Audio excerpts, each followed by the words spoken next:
Marion Jacobson, our Folklife director, to talk to us a little bit about Haman.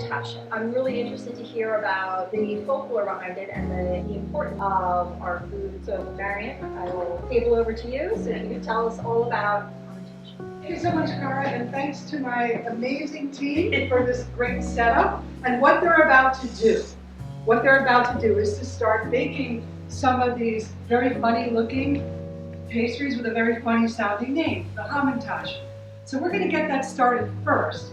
And while they're in the oven, getting all crispy and brown, we're going to talk about where Haman come from, how they relate to Jewish food culture and food ways, and share some conversation about our own foods and cultures. Haman are a traditional Jewish cookie filled and folded and baked for the holiday of Purim. And you add fillings like apricot jam, raspberry, and very traditionally poppy seed. Very buttery and rich treats. If you haven't seen Haman before, maybe you're looking at this and saying to yourself, that is one weird looking cookie.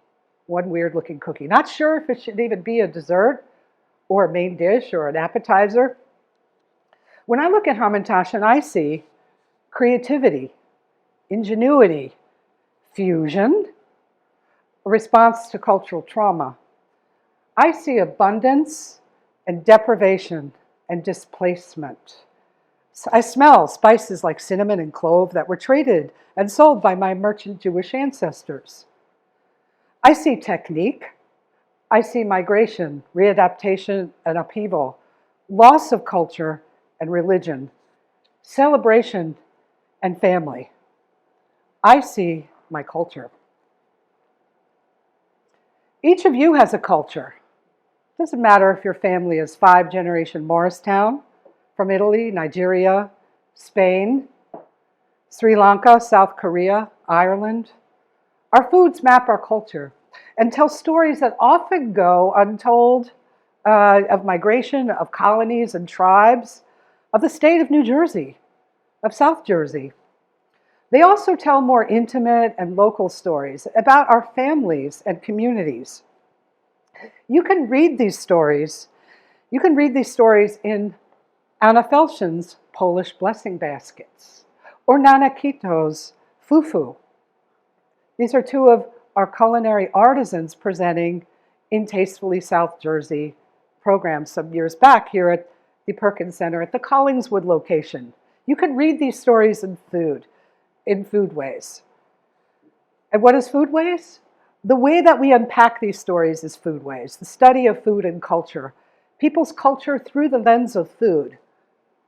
What can we understand about each other's history and culture through cookies? How can we understand this? Some of you are already familiar with foodways because you were around for these programs.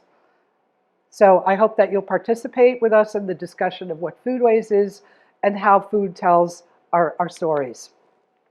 So today we're going to take a quick snapshot of how to understand Jewish culture through Jewish food. Jewish history and culture did not happen in one place. It transpired over millennia and all over the world. Okay, good. All right, great. Either at the same time or throughout centuries.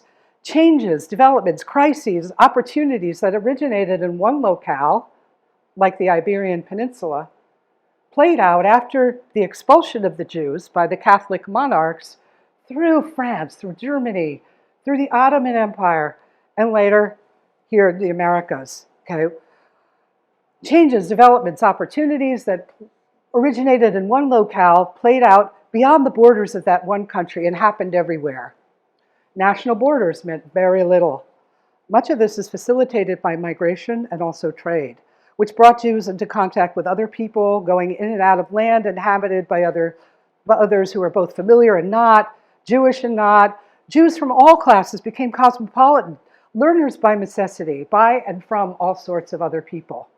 We think of the bagel as like indigenously Jewish, but we had to learn about the bagel from our Polish compatriots. Poland was one of the places where we were welcomed and ended up. And I guess my ancestors saw these guys walking around with sticks that were threaded with bagels. That's why there's a hole, right? Because you can carry like hundreds of them on sticks. We learned about bagels from the Polish street vendors. Oops. Iraqi Jewish foods. We learned about how to make delicious deep-fried desserts with honey rose water flavored syrup from our Middle Eastern compatriots, because a lot of us tribes people ended up in the Arab Middle East, which later became where Israel is now. This bagel boutique cranks out like 12,000 a day. So that's no small thing. But Jews didn't invent it. We adapted it and made it our own. The Montrealers made it their own by adding honey, like local Canadian honey, which is a debatable thing to do. But I think it's kind of strange. But whatever, my own culinary traditions can seem alien to me sometimes, as mine do to other Jews. Jews were influenced by the outside and from insiders who came before them and after them, and what they spoke, what they valued, what they ate, would take us into a broad view of Jewish geographies that were far apart but bound together by certain commonalities. What are these commonalities? And how do they allow us to think about Jewish food? Obviously, number one commonality is Jewish law, the canonical texts, Torah being only one of them, the 5 books of Moses that some people call the Old Testament, but are the central text of the Hebrew Jewish religion. Regardless of where Jews lived, they were bound together by these key texts. Through these shared texts and the commentaries, we were endowed with a calendar. Okay, a calendar which is very different from that of their neighbors. The Hebrew calendar was based on a set of sacred times, which, regardless of where they were, Jews understood what these meant. The most famous of Jewish foodways that are commanded and shaped by these texts are, of course, what? What are the most famous texts about Jewish food that you know of? Kosher law? Right, and what do the kosher laws tell you? What is right and wrong to eat? Exactly. Any other ideas? What can you give an example of like a right and wrong? No shellfish, no pork, no mixing of meat and cheese. Is that right? Precisely. So the kosher dietary laws are separating the permissible foods from the not permissible foods. They also tell you when to eat what. Okay. And if you don't follow those laws, it's considered to be unclean. If you don't have the right foods, like shellfish, it's considered treif or off limits entirely. Even when Jews chose to distance themselves from kosher dietary laws or any other texts from the Torah or the Talmud, the oral traditions, whether or not to keep kosher, this calendar shaped their lives. So the law and the Torah tradition, the way of life, the binding force that would keep Jewish communities together throughout history and the present period remains really constant over thousands of years. The Jewish experience of apartness or otherness. In one way or another, no matter where Jews were, they experienced a grain of apartness. You may recognize this maybe in your own family's history, that you define yourself by what you are not because you were defined by what you are by others. For the vast majority of history, Jews lived among others, other people who followed different calendars, different customs, maintained different concepts of time.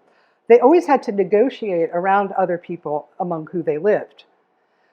Wherever Jews went, they saw what other people did. They borrowed from other people's food systems. They picked and chose among elements of the surrounding culture and grafted them onto their own. Imagine you're a Portuguese Jew escaping the Inquisition hundreds of years ago. You end up in Germany around the 1500s, and you can't help noticing this latest food fad. There are these like delicious looking buttery pastries in German bakeries. Ooh, they're filled with fruits and nuts and poppy seeds. You want it, right? You want it because it tastes good, but because eating high-class foods is a marker of status. And Jews, like other new arrivals, always had to negotiate their social status. And if they weren't at at the bottom of the ladder, okay, they could express their belongingness by adapting local foods. More on how we adapted Hamantaschen later. Now imagine you're a Jew at a meat market hundreds of years ago, watching your neighbors buy these fancy-looking meats wrapped in fancy packaging. Well, it's pork. It's Germany, so it's pork. It's not kosher, but it looks good, right? So why can't we have something like that? Let's get some cow or whatever. I don't even want to think about what the meat source is. And voila, you have Jewish ham. Yes, for real. This is from a source that documents the sale of a product called Jewish ham. Don't even want to think about that. Jews had the agency to accept or resist. They could cobble together a repertoire that reflected what they knew, what was there, and what they could incorporate from surrounding society, Judaize it, and make it Jewish. They were able to create Jewish ham without all these Beyond Meat substitutes we have now. Okay, gluten. Thirdly, Jewish communal obligations played an important role in shaping community life. The Torah, the Jewish canonical texts, and the oral tradition, or Talmud, as well as Jews' otherness, whether mandated by the larger society or self-selected, self-segregated, if you will, created the reality that some Jews did better than others. This created a communal obligation that those with resources considered themselves responsible for those who did not. And the much oft-quoted line from Talmud is that all of Israel is responsible one to the other. Now, whether that responsibility and help was given in a begrudging or condescending manner, or if it was given generously and from the heart, Jews created a kind of internal welfare state offering a floor below which no one could go. And those three principles are overarching to all of Jewish culture. So now let's turn to Purim foods. Oh, wow, okay. No, we're not ready to wrap up yet, are we? I'm sorry, this thing got away.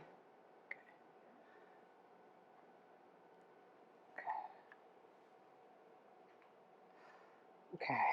More than food, more than calories, more than pleasure, food was a manifestation of the divine and a blueprint for human relationships that were commanded by the Torah, the Jewish text.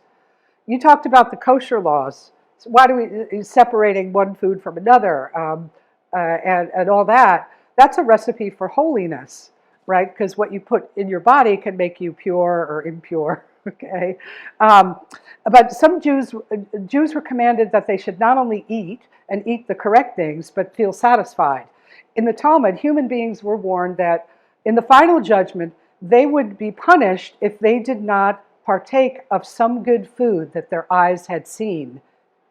If they did not partake of some good food that their eyes had seen and that they could partake of, watch out. Purim is one of the most important food holidays. Purim commemorates the story of Esther from the biblical book of Esther, who was taken as queen by a Persian king who didn't get that she was Jewish. He didn't know that she was Jewish. She had to hide her identity for a time until Haman, the king's prime minister, who was very anti-Semitic, threatened her people. So Esther's cousin Mordecai refused to bow to Haman, which prompted Haman to persuade the king to issue a Jewish genocide among the people, to slaughter 500 Jews. So to prevent the slaughter, Esther weaponized food. She invited Haman and the king to a feast where she revealed her identity. She probably tore off a robe or a dress and revealed maybe a Star of David or her secret hidden stash of kosher food, and persuaded the king to stop the order. And instead of Mordecai, Haman was hanged. Mordecai was named prime minister, and Jews defeated the enemy, all because of a feast. And that feast is the central part of the celebration of Purim, right? Starting before all the carnival stuff and the costumes and all that.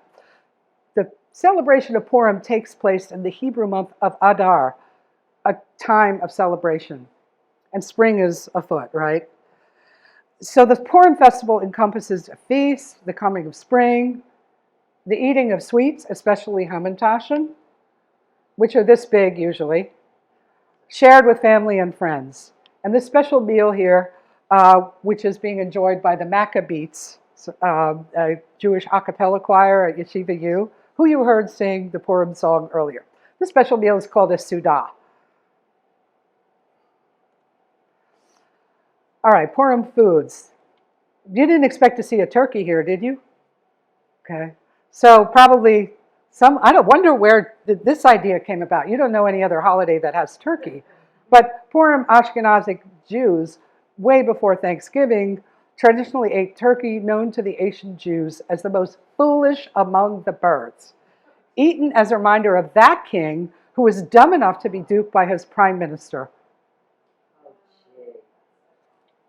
Okay, and if you don't believe me, here's a whole Orthodox blog where they're talking about get your turkeys for Purim now. And okay, making food and eating food, informed Judaism and Jewish practice. It shaped what foods should be eaten, when they should be eaten, how they should be eaten. Jewish foods vibrate with sanctity and pleasure and potential danger and survival. So back to Hamantaschen, the most iconic Purim food. We have to literally unpack the Hamantaschen. We have to talk about the poppy seeds, why they're made with poppy seed and seen as most traditional. These little ones here with the grainy texture. Man means poppy seed in Yiddish, and Taschen means pocket in German. Muntaschen means poppy seed pocket. Some historians trace the Muntaschen to 16th century food fads in Germany, where Jews who could afford it would incorporate these luxurious buttery treats into their Purim celebrations. Okay, there we go. We're going to eat those in just a second. Jews who kept strict kosher laws could adapt recipes with butter substitutes like margarine, later maybe coconut oil, and make them okay to combine with a meat meal. But Jews had figured out maybe if we incorporated Hamantaschen as a standalone holiday treat, we can get away of having the butter ones, which you can't eat with a meat meal.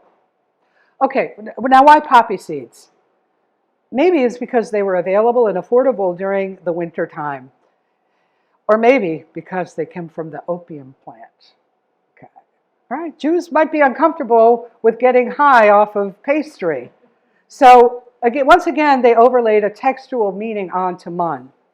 According to the Talmud, Queen Esther ate seeds. She ate seeds. Seeds are neutral. They're neither meat nor dairy. They're considered parva or neutral food.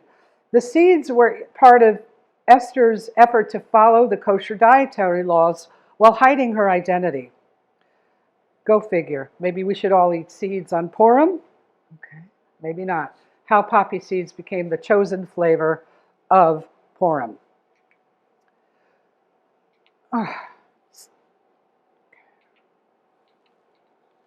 Excuse me.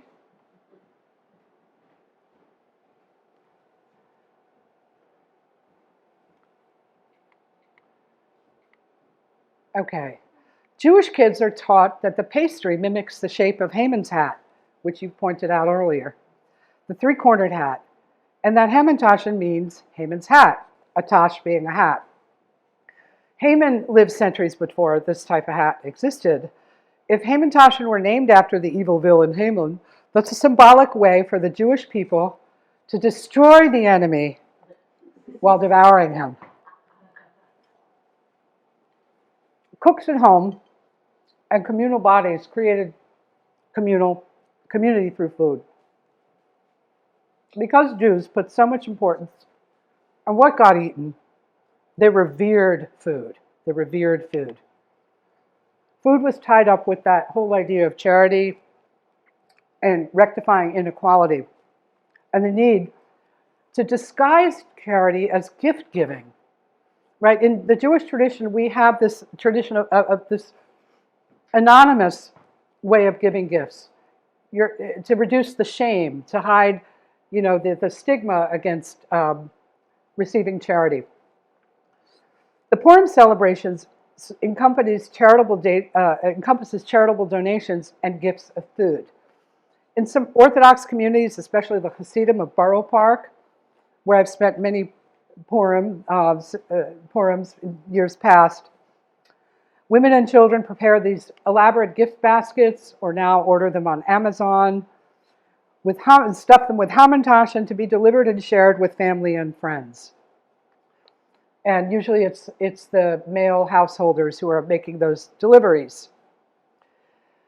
There's some close-ups of baskets. And if you are invited to a Suda, which you saw earlier, these guys already costumes, either it's a toga party or they're impersonating the Maccabees, fight against the Greeks, bringing gift baskets. That one probably has some booze and fancy cookies. I don't see any Hamantaschen in there. They're not being traditional. The great developments of Jewish history, the writing of the Talmud, regime changes, new ideas, migrations, dislocations, expulsions. All of these mattered, and they made Jewish food. On the other hand, Jewish food made that history possible. I grew up with an interrupted Jewish history. My parents weren't at all religious. Neither me nor my two sisters were bat mitzvahed or attended temple consistently over our young years. I never met my grandparents or the extended family of great aunts, uncles, cousins who either got lost to history like so many immigrants do or perished at Auschwitz. Making Jewish food with my mom, stuffed cabbage, brisket, and of course chicken soup, were therefore the identity forming, the seminal experiences of a Jewish childhood for me. And so were the constant hunt for recipes, because we had no grandma. I didn't have a grandma to hand me down anything. So we would turn to popular culture, the Molly Goldberg cookbooks, which were also a popular radio show and TV show, were our sources for our traditional foods. Long conversations about good bagels and bad bagels. There are plenty of bad bagels in Washington, D.C., where I grew up. Rye bread. My mother ate bread with every meal. She ate herring for every breakfast, just like her mom and dad did. Okay. She was not much of a baker.